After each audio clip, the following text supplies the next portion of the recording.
pod racing. Like, what are they... You can't stand the heat. Get out of the fucking kitchen, man. I don't know. I'm not going to sit here and make fun of the Star Wars prequels. I think that there's much better people for doing that have already done it. Yeah. As much as you can possibly do it. But that commercial that's something else. I'm glad that they keep doing it. Yeah. I'm glad that they keep coming up with new stuff. Like the man with the most money in the world has no sense and needs to keep making things for other people to mock. I feel like, in a way, he's responsible for some of the best stuff that's been put on the internet. Yeah, well, definitely. I mean, that's the thing, like, it's become a new thing. Like, Red Letter Media has made the Star Wars prequels a thing that I'm glad they exist, because their mockery of it and their super over-the-top analysis of it is so entertaining, and we wouldn't have that if they didn't make the Star Wars prequels. So it's kind of like redeemed them as a thing that got made that was just completely regrettable until that happened. Yeah. Like, we were playing CRPG a couple days ago, and I made that joke where I said, okay, we'll take this guy together, you go in slowly on the left. And it's just like... If there wasn't, like, that wasn't a Star Wars reference, you know what I mean? That was a Red Letter Media, like, that was a Plinkett Review reference, you know what I mean? Like, that's what I know it from. Like, that's why I know that line. I would have never known that line otherwise. Like, who the hell remembers that from Attack of the Clones? I remember very vague scenes and plot points. Scenes. Because it's not something I watched more than once. No, I only watched it once, but now I know a ton of things that happen in that movie because I've seen a guy make fun of it, and that I've watched multiple times. So... I didn't even remember that Anakin had a robot hand. Oh, I remembered that. I totally forgot about that. He has a creepy Skeletor hand, except it's gold. Yeah, I mean, I don't know. I'm not going to go into it. I don't want to talk about the fucking prequels all day. I don't know if anyone listening to this podcast has heard this before, but the Star Wars prequels are really bad for a bunch of reasons. I don't know if you've ever heard any. Whoa, if you've ever said that yourself. Hey, or if you've ever said that, but you're gonna piss some people off. We're gonna get letters in the post. There's another video of this guy. I think he's Italian, and it's his rebuttal to the Red Letter Media reviews of Star Wars, saying, like, how they're being too hard on it, and how they're, like, a bunch of assholes. Oh my god. Not that bad. It's unwatchable. It's unwatchably bad. He's so Asperger's-y, and it's just, he's rough, dude. It's I wanted to watch it, because I thought it was so funny that somebody was doing that, but, I couldn't, it's unwatchable. I couldn't listen to him for more than, like, 5 minutes. It's just, it gets on your nerves how, like, awkward he is. Why would someone take it upon themselves to defend the movies? Why is it your responsibility? Why do you have to champion the cause of the prequels and George Lucas? He liked the thing. He liked the thing, and you are saying that he's wrong by saying that it sucks, so you're attacking him because you're attacking what he likes. So now you're done. But that's just a terrible mindset. If you have that mindset, you're going to be fighting everyone forever. There was one. Understand. He's the smartest person on the planet, so no one's allowed to disagree with him. And if they do, then they're dummy heads. There was a guy who made a documentary that's a rebuttal to Super Size Me. And I'm like, they don't need your help, man. Just calm down. McDonald's isn't like crying in the corner because someone made a documentary saying their food's fatty. They know their food's fatty.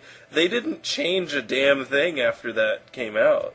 Oh, I don't know. McDonald's is pretty different now. Like, they've got that whole, like, they're trying to, like, seem Starbucksy sometimes, like with that McCafe look that they're doing to some new buildings. I don't know. McDonald's is they're doing like the iced coffee thing that Dunkin' Donuts is doing. That's fine, but they got rid of the super size and now it's just large. But they're serving the exact same burgers and fries. They haven't changed the important part. No. I mean, so it's not like they needed someone to come along and save them. But they've done something. The wrath of Morgan Spurlock. Like, they're doing something to try and, like, they're trying to respond to it so that it doesn't just look like they don't give a shit, you know what I mean? I don't know. I mean, mostly they can have fucking cappuccinos if they want. Who cares? Mostly, I think they're just trying to appeal to what they think people want right now. Like, most of their changes are nothing to do with Super Size Me. It's just... Well, not at this point. Yeah. That was like 10 years ago or something. Yeah, I don't know. But, yeah. McDonald's is pretty rough. I don't have anything against McDonald's. It's just... No, I don't either. Their food gives me diarrhea, like... That's just how it is, and it's not a problem. Well, that's not something to have against them. It's me having irritable bowels. Like, I don't go like, oh, no one go to McDonald's, and if you do, I'm gonna yell at you because, they make me poop. I can't eat it, so no one must eat it. Like, I don't care. Like, someone gets McDonald's, like, especially if it's late and there's nothing else open. It's like, what are you gonna do? Like, I'll still eat there sometimes. Even though it makes you shit? Even though it makes you shit, because it does make me feel not as hungry anymore as before I ate it. So, sometimes when I need that, and I'm willing to be like, well, not gonna have a great time later, but it's not like gonna kill me or anything, so I'll still just eat it. I think you just like pooping. I think you just like pooping your guts out. Yeah. Pooping my guts right out. Congrats on that. I want it to sound like a faucet when I go to the bathroom. Oh, God. So, that's why I go to McDonald's. Alright, what's next on your list? That should be a McDonald's costume right there. That should be a McDonald's commercial right there. Shouldn't be a McDonald's costume. Terrible McDonald's costume. I have irritable bowels, man. Come to McDonald's. Get like me. I got a good thing to wrap up this podcast with. I think it could be like a segment that we do at the end of every podcast just to kind of wrap it up so people know that we've come to the end of the podcast. Okay, great. I don't have a name for it, but the idea is we make fun of a user comment that we found that week that was funny on the internet, on either a YouTube or whatever. You do like making fun of people's comments. I do love doing that. I did used to have a website for a couple of weeks where I did that. So a whole couple weeks. This one was from the 3D version of the Mr. Plunkett review of The Phantom Menace, which went up recently to make fun of the fact that they're re-releasing the Star Wars prequels in 3D.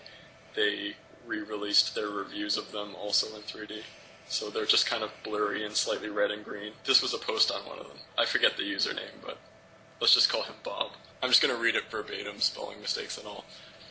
Yeah, we need protagonists in movies, but so we do need reviewers who seem to be normal and follow bail and doesn't sound and speak like they're drunk. So, haters gonna hate, and I hate you. I love The Phantom Menace, and I can't wait to see it in cinema and in 3D. I even have a stuffed Jar Jar Binks and the original VHS since I was 4. The only problem I have with episode 1 is that it's sometimes a bit goofy, and that CGI effects aren't that good. That's the end of his comment. So, the person who made that post... Bobby has got a mental issue, a deficiency that we shouldn't make fun of because he can't help it, but... The fact is that he is retarded and doesn't actually. His opinion basically doesn't matter. It's like you wouldn't ask him to.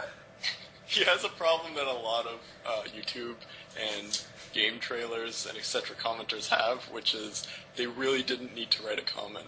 No one ever needs to read this. No one ever needs to know that they thought this. Maybe if we do this for a couple of podcasts and we actually end up doing a podcast, people will understand some of the commonalities that are in terrible comments on the internet that I like. Should we just call them game failures? We can call them game failures, right? This isn't from game trailers, but they're basically just fail comments. I don't know.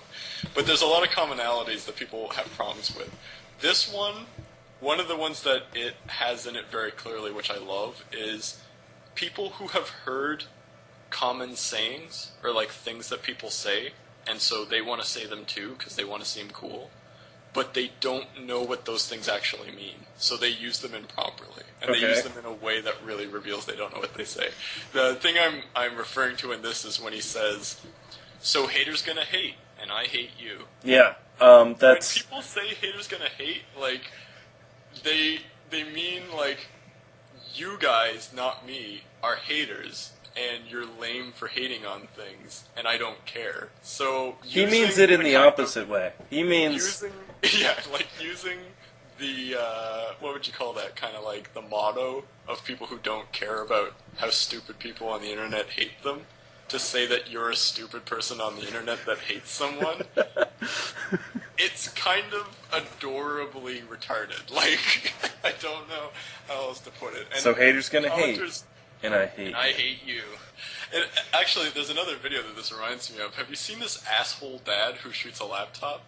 No. That's been on Reddit and stuff like that. Just go on YouTube and search for dad shoots laptop, and you'll probably be able to find it. It's really funny, because it's the same thing as this haters gonna hate guy. It's someone being... And I mean, I hate almost saying the term irony because it's so overused now, but it's such an ironic video. It's this dad talking about how his daughter wrote this private thing in her Facebook that she said it so that only her friends could see it, where she's talking about how her dad makes her do way too many chores and he's an asshole and all this stuff. And then his response to this is, like, he works in, like, IT or something, and he found it. He was fixing her computer or something like that. Yeah. And he complains about how he spent all this money and spent all this time fixing her computer, which is kind of a red flag to me when a parent complains about money they spent on their kid. But anyway, he complains about that, and then he goes, he acts like she's being such a, like, childish brat to do this, right? Like, she doesn't have any respect. Like, she doesn't understand, like, the sacrifices he's made for her, and, like, he had it harder when he was a kid and all that kind of stuff, right? Which is all fine. But he, like, creeped out her Facebook account, and then his response to this is he takes her laptop and he shoots it with a pistol a bunch of times. And just the thing, he comes across as so whiny and such a child, and it's just like, the whole point of the video is him going, my daughter is so childish and doesn't have any respect and, like, is so dramatic, and she told everybody on the internet about a private thing about her family.